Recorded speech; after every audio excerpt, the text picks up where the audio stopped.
Radio Netherlands. Continental Talk Radio.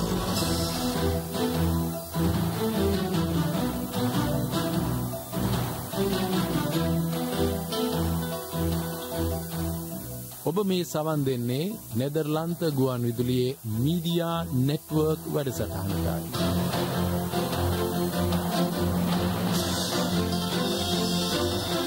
Hello and welcome to the very last edition of the Media Network radio show. Over the last 20 years it's been my privilege and pleasure to craft together some of the most fascinating stories about communications. It's been a mixture of explaining and testing technology, as well as meeting and profiling the people that make the content. That started back in the 1980s when we broke the unwritten rule of international broadcasting, picking up the phone and asking stations why on earth they were on the air. And thanks to a constant stream of volunteer reporters and monitors, we've also been able to illustrate historic events as conveyed by local media and radio in particular. There are still plenty of events where, as an international radio listener, you get more than a front row seat. And the shows that covered dramatic moments in history were some of the most memorable to make. We witnessed bomb explosions and espionage at Radio Liberty in Munich, jamming transmitters that came on and off the air in Eastern Europe, China and the Middle East. And thanks to the hit-and-miss way that shortwave works, we could hear both sides involved in the Falklands War. We've had just under 1,000 letters in the last 6 weeks. It's clear that it's this kind of coverage for which Media Network will be remembered.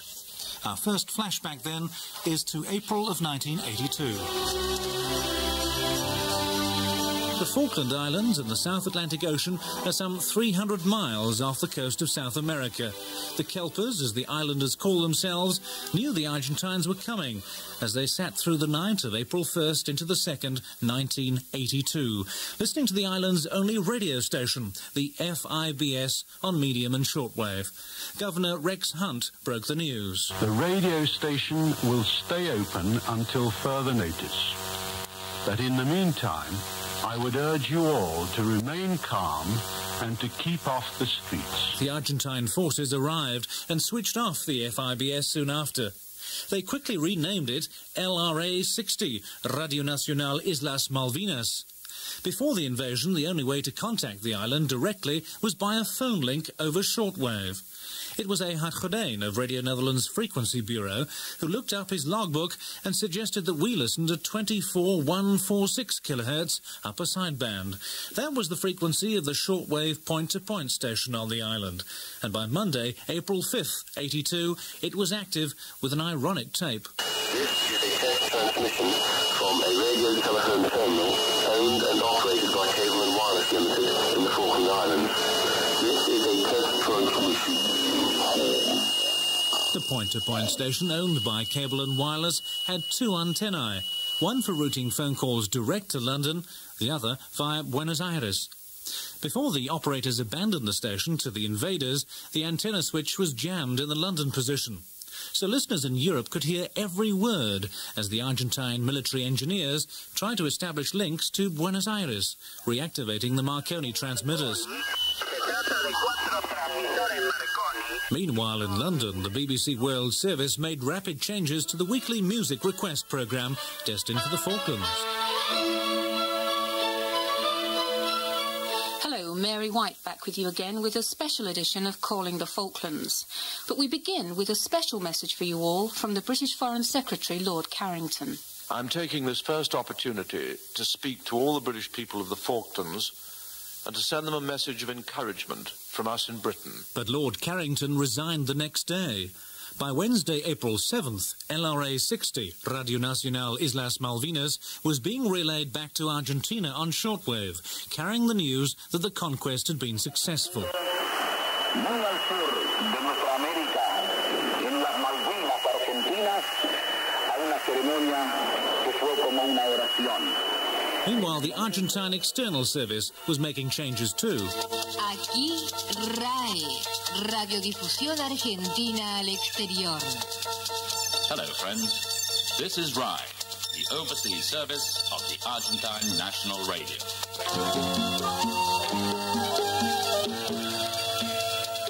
hardened its tone in English and broadcast this message. RAI, Radiodifusión Argentina al Exterior, the overseas service of the Argentine National Radio, offers listeners all over the world a complete report on the events connected with the reconquest of the Malvinas Islands. The Argentine Republic wants you, wherever you are listening to our transmissions, to know the true facts. 20 days after the conflict began, the propaganda campaign intensified.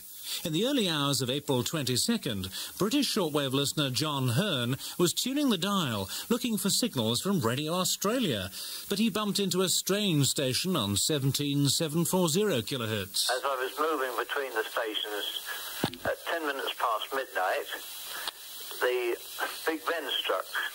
This was such an unusual occurrence for Big Ben to strike at 10 minutes past the hour that I stopped turning the dial and stopped to listen to see what it was, and found that she was Miss Liberty, I Am Liberty, the voice of Argentina, which the world listens to.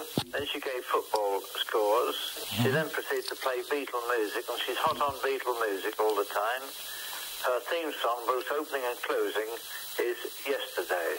Liberty was indeed her name, the voice, it seems, of an Argentine television presenter roped in by the military to try and persuade the British fleet to turn back. But the transmission was so distorted, the impact must have been at an amusement level. Hello, I'm Liberty. I have decided to show myself to the world from a place which is very far away from you and very close to us. Our Malvinas, Sandwich, and South Georgian Islands. I am a voice, a spirit, a country. As April turned into May, the BBC's Latin American service was jammed by the Argentines.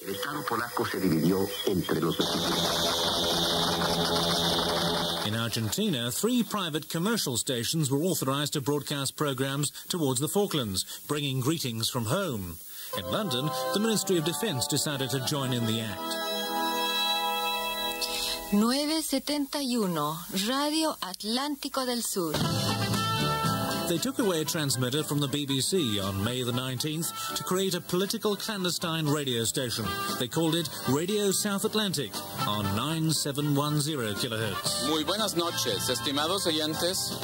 Radio Atlántico del Sur transmite de las 20 a las 23 horas cada noche en la banda de 9,71 megahertz. Spot the British accent. Just like Liberty, the effectiveness of Radio South Atlantic must have been very low. Few of the young Argentine soldiers sent to the Falklands had radios with them. The 1980s also saw a lot of clandestine radio activities in other parts of the world, a lot of which we captured in a series called Media Wars.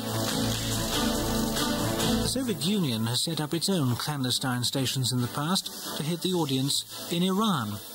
First came this station, Peki Iran.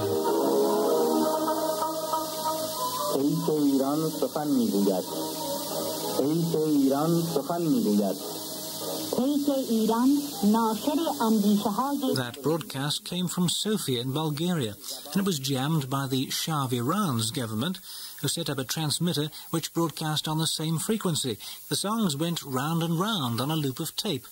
One of the jamming songs being Can't Buy Me Love by the Beatles. The other was Kiss Me, Honey, Honey, Kiss Me. Kiss me, honey, honey, kiss me. Through me, honey, honey, through me. Don't care even if I blow my top. But honey, honey, don't stop. A curious choice of titles.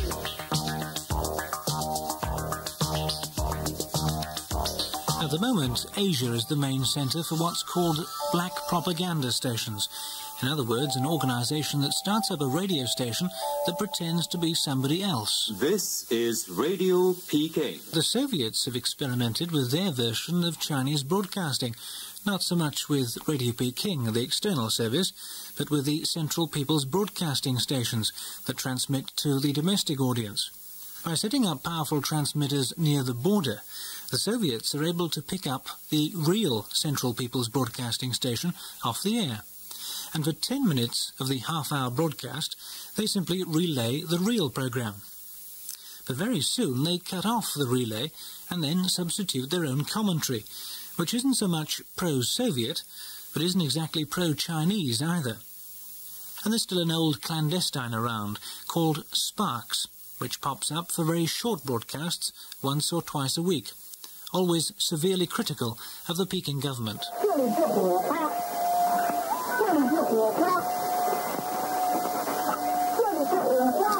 And that identification at the beginning of the broadcast simply says, "This is Sparks." It's jammed, and perhaps the thinking behind these short, repetitive broadcasts is that if the dedicated listener misses one particular transmission due to jamming, then perhaps there's a chance to hear the full message in a following broadcast.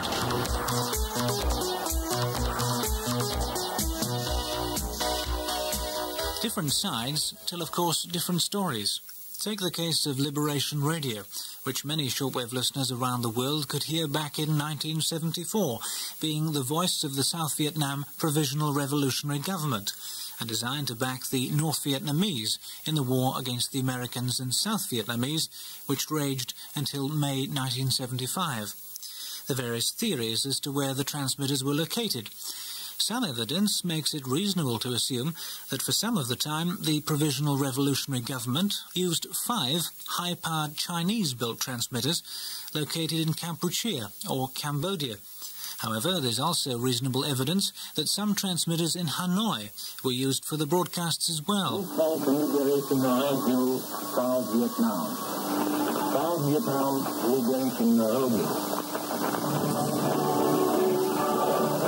Media Network has also kept listeners abroad informed about the Dutch media. It doesn't seem like 15 years, though, that it all sounded like this. Radio Netherlands presents The Inside Story. Behind the scenes at Dutch Radio. Part 1, the Old Boy Network.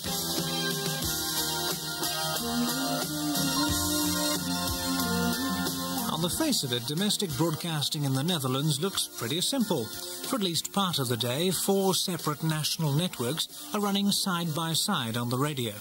Programs all originate from a radio and television complex here in Hilversum.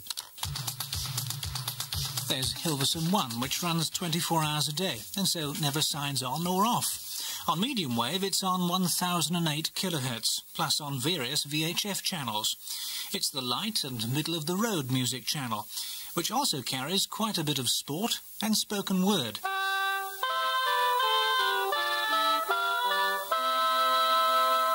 Hilversum 2. That tune is the first few bars of the national anthem, and Hilversum 2 is the home of news programmes, consumer magazines, and programmes for minority groups in Holland. On medium wave, 675 kHz, amongst others, and VHF, you'll also find this.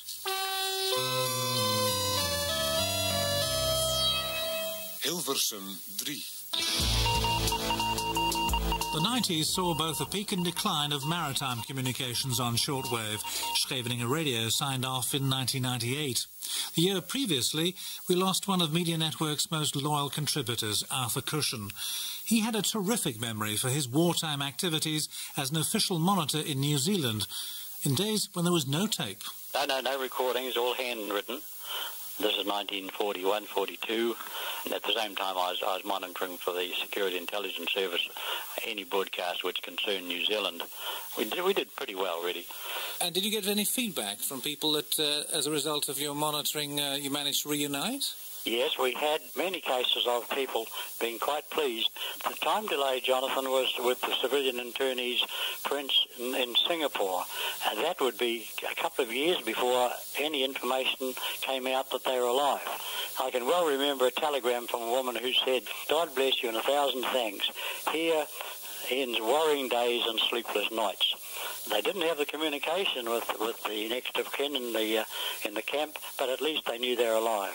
Berlin had a program called Anzac Tattoo, in which they featured POWs from this area, and we also had a bit from Lord Haw, and of course programs from Batavia, which were directed to Australia and New Zealand during our lunch hour on 18155, which gave fairly reliable reception every day, and that contained news of Australian and New Zealand servicemen.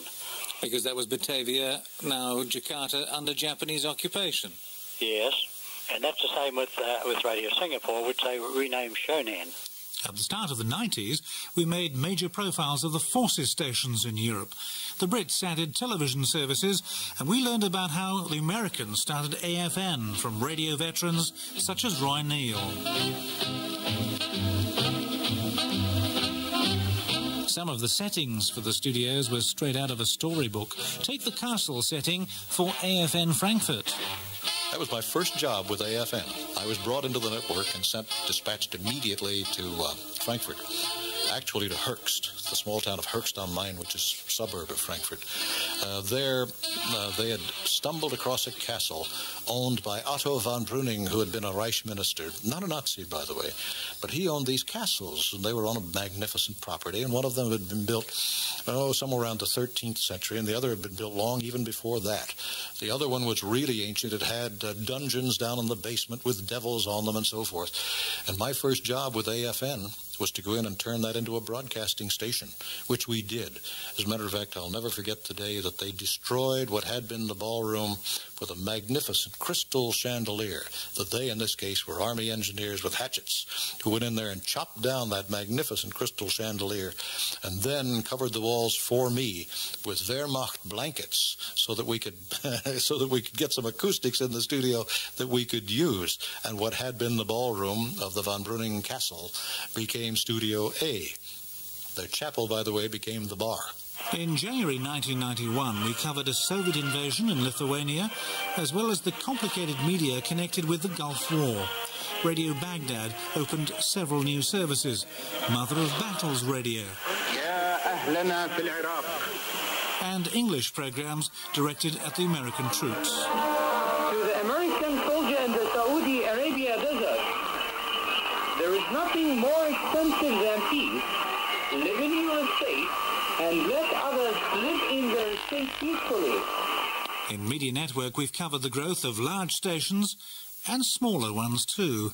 The record for low power still goes to George FM, a micro power station we visited last year in New Zealand. 100.6 and 88.2. George. Oh, I'm Daryl Turner. And you're a micro broadcaster. What does that mean in terms of your transmitter power? It means that we broadcast on a very low power of 1/3 of a watt. The basic secret to getting something out of that is you have a certain amount of processing to get the maximum amount of that, an efficient aerial, and of course your placement. We're at a good height above sea level and above surrounding terrain. Why are stations like this needed compared to them? I mean, they've got bags of commercial stations here in Auckland. That's exactly why, because when I go outside of the 10K zone that George broadcasts in, and you try and find something to listen to, and you just get endless liners and everything's, it's all totally rehearsed. Today's music. Welcome into a 15-minute music marathon. It doesn't mean anything, and it's just people. It's become complete formulaic radio, and I think that's the thing. People want to hear real people playing good music they haven't necessarily heard, and they might not hear it again, but it's just a good show. So we've managed to survive now for about 1.5, nearly 2 years, I guess. But mind you, because I presume a lot of the energy doesn't go in the transmission costs. Oh, no. If the worst comes to the worst, we can stick a couple of mice on a treadmill and set them to work in the cupboard there, a bit of cheap cheese from down the road, and away they go. George stays on air. The day we got a microphone was great, eh? Remember that day? Oh, just took us miles ahead, that one. Oh, and then every time we get a new stylus on the turntables, it's really exciting. There was a time where you could actually double George's listenership by opening the windows and turning the speakers outwards, Good windy day, you'd just be people would be calling you from 2 houses down, Marvellous moments. Back to the summer of 1991. There was a coup over the radio behind the Iron Curtain. Fun and laughter on our summer holiday. No more worries for me or you. For me and you. Hello, we were planning to sneak off on a little holiday this week, and we were in good company too. President Mikhail Gorbachev, President George Bush, Chancellor Kohl, a lot of people were taking it easy. Late Sunday evening, Soviet broadcaster Vasily Strelnikov was taking it easy during a holiday with friends in Washington, D.C. We said, for old time's sake, let's switch on the old wireless and see what's happening around the world. And we switched on. We went to Radio Moscow World Service. And my friend says, this frequency is Radio Moscow World Service. And I'm listening in, and it's the top of the hour, and there's this music playing. And, of course, I know how these things work at Radio Moscow when there's a lot of music at the top of the hour and no news bulletin. That means shit has hit the fan. That's what it turned out to be when Karina Melikan went on the air a couple of minutes after, past the top of the hour, saying that, you know, what has happened. This is Radio Moscow World Service.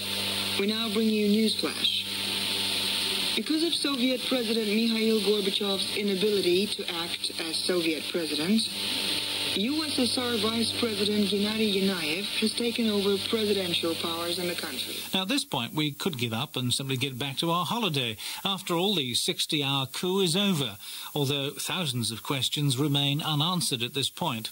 Proper analysis does take time.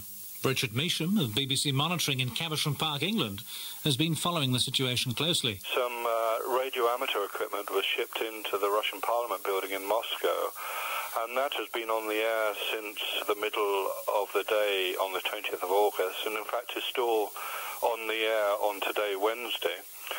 And the call sign they're using is Radio 3 Anna, which is phonetics for Radio 3A. So, talking politics, as it were, in the handbands. Yes, it is. They are indeed. The station was clearly audible in Hilversum on Wednesday afternoon. The meeting inside the Russian Parliament was being relayed live, with speakers complaining that news they were hearing from foreign radio stations didn't match what they were hearing from Soviet radio.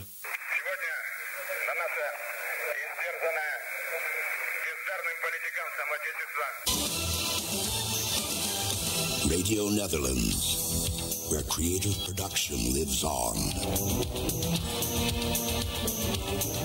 Can I say one thing about Radio Netherlands? Yes.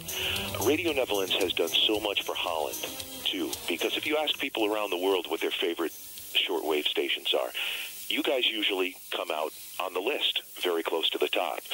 And the only reason that could be is the quality of the programming, plain and simple. And that reflects so well on Holland. People who listen to shortwave always think very well of Holland.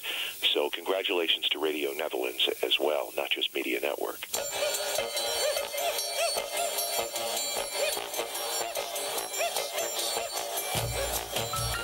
And of course, who could forget the regular contests and silly jingles, all designed as a reminder that broadcasting is supposed to have a fun side as well. In our 50th year, Jim Cutler made our Impossible contest. Now, listen carefully, because I'll say this only once. You might want to write it down. By calculating the corresponding number of the letter of the note in the third phrase of the Radio Netherlands interval signal.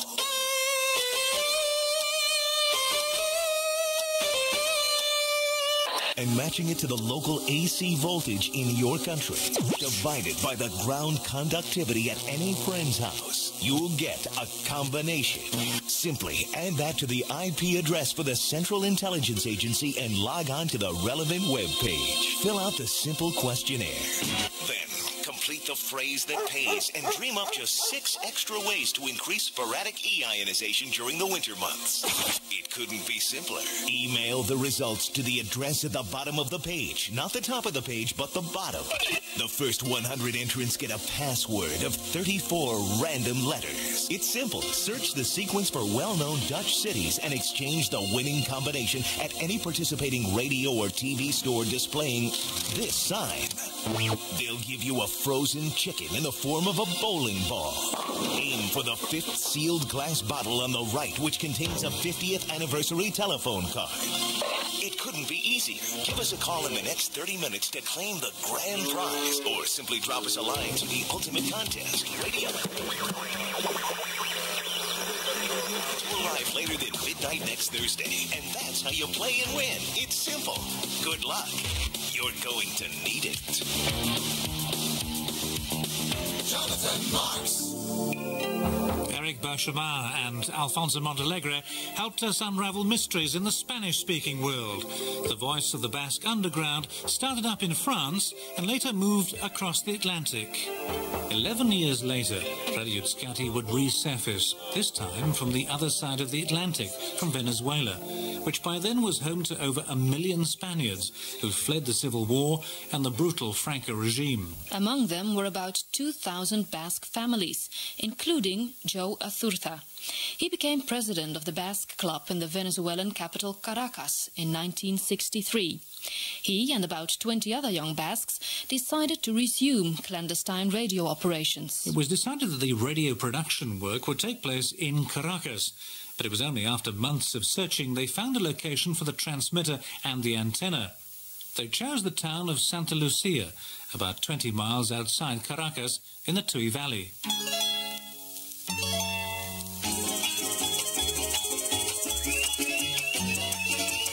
It wasn't a very rich place, about 2,000 inhabitants, plus some surrounding settlements about a mile away with probably another 2,000 people. Through friends, we came into contact with Luis José García Buffet. Without him, we wouldn't have been able to restart. His land was a bit out of town, and he let us build a house on his property. There was a pond, actually a sort of a small lake really, about 150 feet in diameter. We bought a British Perkins diesel generator, capable of producing 30 kilowatts of electricity. We could buy fuel because it was used for tractors, and we purchased 2 shortwave transmitters of 4 kilowatts each that we bought as scrap from an oil company. Joe and his colleagues used the natural vegetation to set up their antenna and camouflage it from the curious. They constructed 4 metallic supports to hang the rhombic antenna wires amidst the branches of the surrounding trees, which were about 30 meters high. It all worked quite well, and after some tests, the clandestine station's first transmission from Venezuela was on July the 10th, 1965. I bought a small xylophone in a toy shop. It was broken. It was missing 1 or 2 notes, you know. I said nothing. "How much does it cost?" "Oh, just take it," said the shopkeeper. And I took it away. But it did have enough notes to make that interval signal, which was the beginning of our national anthem.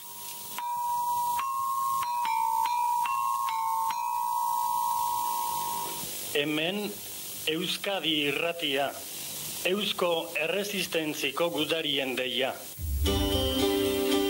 And that, I'm afraid, is where it's time to wrap up this final edition.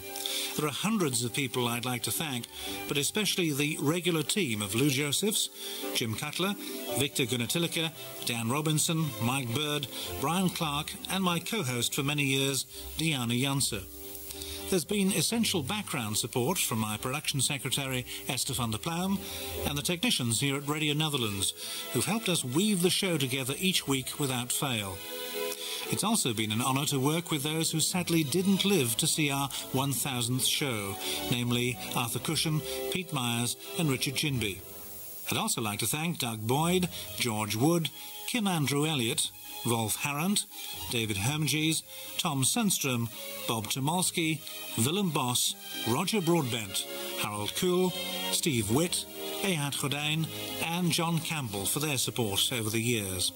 Plus the listeners' clubs who shared their stories with us, but most of all, to you for listening, especially those listeners who wrote those fantastic contributions to celebrate our Millennium Edition. I'm going to step back from the Radio Netherlands microphone today, moving into the fields of training, consultancy and new media. I'm handing over the editorship of the programme to Andy Sennett, and he'll be expanding a new form of media network on the World Wide Web. But from me, Jonathan Marks, for the last time as the host of Media Network, let me wish you a very pleasant weekend and goodbye for now. Yes, allow me to add my personal thank you to Jonathan Marks for all the wonderful editions of Media Network.